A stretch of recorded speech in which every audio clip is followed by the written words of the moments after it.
કચ્છના ભુજમાં આવેલા આઈના મહેલ રાજાશાહીના મહેલમાં હજારોની ભીડ જોવા મળી. દેશ વિદેશથી આવતા પ્રવાસી રવિવારના દિવસે જામી ભીડ.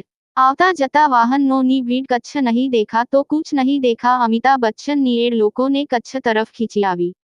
કચ્છના ભુજમાં આઈના મહેલ ધોરડો વિજય વિલાસ ઘણા આવા સ્થળોને જોવાનો પસંદ કરે છે.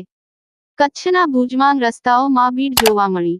આઈના મહેલમાં વહેલી સવારથી પ્રવાસીઓ ઉમટ્યા. લોકો ફોટો અને વિડીયો જેવા સારા સ્થળો શીન લેવા અને નાતાલની વેકેશન દરમિયાન સ્કૂલના વિદ્યાર્થીઓ મુંબઈ, જામનગર, વડોદરા અને સુરત શહેર ગુજરાતના કઈ શહેરોથી આઈના મહેલ જોવા ઉમટ્યા. Reporter Ganibhai Sumra, daily crime news.